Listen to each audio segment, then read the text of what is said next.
Hello everybody, how are you doing? It is Wednesday, November the 3rd. I've taken a day off work just so I could kind of hang out in the shop a little bit today because I've been so busy I haven't had any shop time, and it looks like I'm going to be fairly busy through the end of the year. So I wanted to kind of get out here today and goof off a little bit. I made just a couple of more of these blanks. I made these for my son. I had one more of my SpectraPly blanks, so I made these twist blanks for him, and I'd like to turn a pin for him. And I've got one of the, you remember the original three that I made that were kind of my test blanks? I've got one of those on the lathe, partially turned. I'm gonna go ahead and finish turning that today. And then, just kind of goof off a little bit, see what they look like. I've got some more SpectraPly on the way. I spoke with Nels over at Classic Nib, and he's going to be sending me some SpectraPly. So I'm going to be making some more of my twist blanks. If you guys are interested in those, please let me know in the comments below. I know that there were a few people who wanted blanks, but were not able to get them because they fortunately / unfortunately sold so incredibly fast. I couldn't even keep up with it. So thank you for that. But if you're interested in some, let me know. And if there's enough interest, I'll go ahead and do one more sale. I will let you guys know that I have someone. I don't want to say the name of the company just yet because we got to get a little farther down the line, but I have somebody who I've been working with, and we have agreed on a price. And I think if I can get some time in the shop and I can get enough of these blanks, I think I'm going to make a large batch of them to sell to this company. And I won't say much about it other than to let you know that it is a small company. It's a family-owned company, and it's a good company, and they are huge in the pin market. They go to a lot of pin shows, so you probably have heard of them, but we're going to leave it at that. So I was kind of leave you hanging for a little bit until we finally ink the deal, and then I'll let you guys know here first. That's all I've got. I'm going to stop right now. I'm going to get to turning. I'll peek in here occasionally and show you guys where I'm at, what I'm working on. Actually, I'll show you where I'm starting from, and then we'll move forward. So let me show you. Here's the blank I have on my lathe, and it's partially trued. I went ahead and at least got it round in the center so that I could grip it and drill the hole down the center. I've got a 27/64" hole, and I've already glued the tube in, and I've already squared the ends. So now what we're going to do is, you can see I've got flat spots, but that's nothing to worry about because look there. See how much meat is left? You know, wherever there's a flat spot, there's plenty of meat. So we'll be able to go ahead and turn that round, and this is going to look incredible. I can't wait to see what it looks like when it's finished. A lot of this will go away, and you'll see a whole lot more of the checker pattern. Well, I actually had to set my second lathe up today. I'm working on one of my blanks, and you can see this is one of my twist blanks. I've got it sanded down. It's been turned, sanded, and I've got 3 coats of a thin CA. Today I'm using the Mercury Adhesive CA, and that was given to me by Speakeasy Pin Emporium and Supply Company. So check those guys out on the web. That is Jess and Jason Rose. They're huge in the community. They're a privately owned company, and they work really hard to give the best products that they can to turners, and they've got some amazing stuff. But the reason why I did this is it's cold out here, and it's taken so long for the CA to cure, and I don't want to just have my lathe tied up. So I brought it over here. I'm going to use a mandrel just to kind of hold it in place, and that way I can finish 2, maybe 3 blanks at a time. But this allows me to go back to my jet lathe and start turning pin number 2 for the day. Well, this idea went over like a lead balloon. As you can see, I'm reading 0 RPMs, and I can turn the dial, the variable speed, any way I want, and nothing happens. I got 1 coat of thin CA on there. I left the lathe spinning while I went to the other lathe to start working on my blank, and I heard it turn off. That was it. She's done for. This is the second time this lathe has failed me, and that's a new control box. I bought a replacement control box for $69 from Penn State, put it in the lathe, and it's done for. Not super happy about this, but you know, what can I do? At least I'm not completely stopped. I have another lathe. I'm going to go ahead and let this blank just sit here, and it has 4 coats of thin on it. It's dry and ready for a 5th coat, but I'm going to let it set until I get the next 2 blanks turned to that point, and then I'll just start the process of finishing, which unfortunately is going to be slow due to the cool weather. All right, guys, I've been out here experimenting and I have blown up 1, 2, 3 of my spiral blanks. And the reason why I blew them up is trying to figure out the best way to turn them.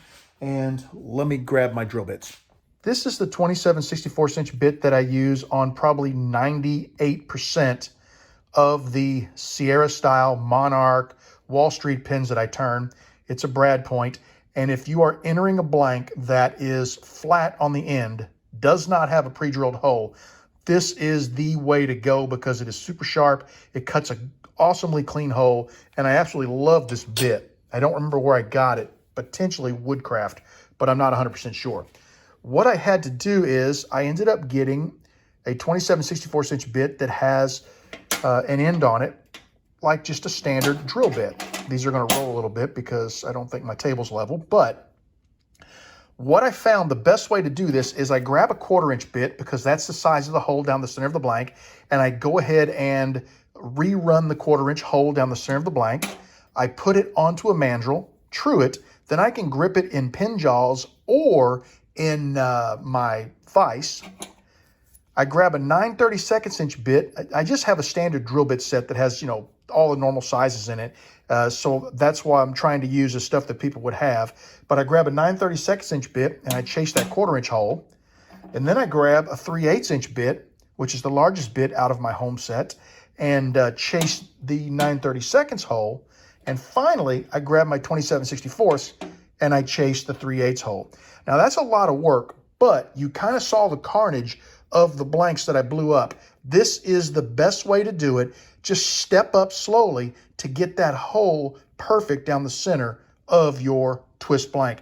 And I really wish I would have tested this and shared it before I sold those blanks, because I'm hoping that people haven't started turning them and started having issues with the blanks because they can't quite drill a hole down the center, due to this was the first thing I tried, and it was like, you can see where it just exploded. The blank just blew apart. And then I tried going straight to this one, and same issue, blank blew apart. And then I started stepping up, and that's when I got things dialed in and was able to make a perfect blank with a perfect 27/64" hole down the center. I hope this helps, and if when I make some more, I'll do some videos on how to properly drill the hole down the center. So if you've got one of those blanks and you're not in an urgent sense of turning it, let it sit for a bit, because I will get around to making a video to show you the proper way to drill those before I sell any more, because I don't want to sell them and have people blowing them up because I didn't teach people the proper way. I just finished this one. I really like it. My sister contacted me and she wanted a bolt action pin kit in antique brass so that it looked more like an actual bullet. And I asked her what she wanted for a blank, and she said something to do with either sports or cars. That was a toughie. So I got a hold of Jason Rose and asked him if he would make a carbon fiber, just a straight up black carbon fiber blank, because this seems to be the hottest thing, whether you have an exotic car or whether you have a muscle car. A lot of the Mustangs, Camaros, Challengers, I'm seeing people putting carbon fiber hoods, all types of carbon fiber accents. So I thought this is about the best choice that I have when it comes to an automotive theme bolt action pin. What do you think about that? I really like it.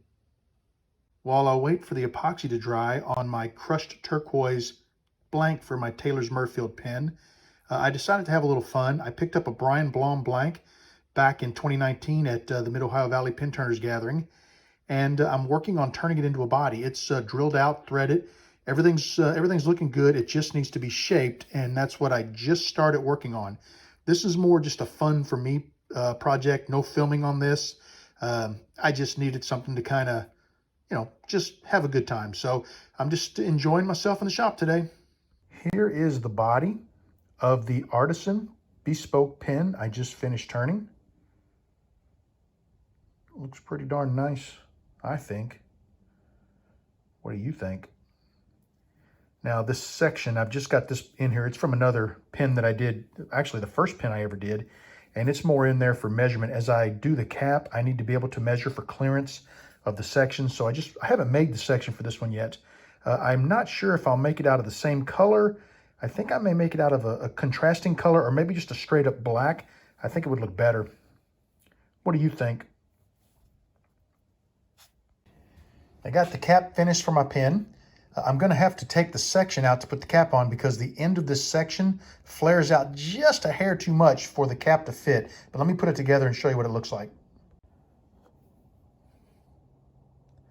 Not too bad. I was going for the cap to be a little larger and I wanted it to taper down. One of two things needs to happen. Either I need to drill maybe about 1/8 of an inch inside of there, wide enough to accept, or 15 millimeters to accept the body, so that the body can thread up into the cap, or I need to put a band on there because with that taper that I wanted, you know, it just doesn't quite look right like that in my mind, but I don't know. Pretty good looking blank. Now let's make a section. Well, guys, I got to call it a night. I started working on a section. It is actually in the lathe. I got the 7mm hole drilled down the center of it, which is the first hole that you drill. And I'm ready to start working on some of the other pieces. And my neighbor came over. He has a big shop in his basement, and he is making, there's a bathroom down there, and he's turning it into a shop-themed bathroom. And he had these collars, two steel collars, that he wants to put on a pipe. The pipe is like 1.25 inches, and the collars were like 1 inch, right? So we put them on my metal lathe, and we turned the center out of them so they would fit that pipe. And then he'll put one on each end for his towel rack, and that'll keep the towel rack pipe from sliding out of the holder that he made, which he brought that down too. It's pretty cool. I don't know how to explain it, but it's got some hooks on it, and the hooks hang from a piece of aluminum that is maybe 3/8 thick to a 1/2 inch thick. It's an L shape, hangs on the wall, and they hang down, and then the pipe will go between them, and the collars will keep the pipe in place. So it's actually pretty cool looking. You know, I was surprised. He come up with some really cool stuff. And so we turned that, and that took a little bit of time. So now it's got kind of late. I'm going to get in the house real quick, get cleaned up, edit this video for you guys, and just keep your fingers crossed that I get some shop time again sometime soon, because it ain't looking too good for a couple of weeks. So, all right, we'll talk to you soon. Take care. Bye-bye.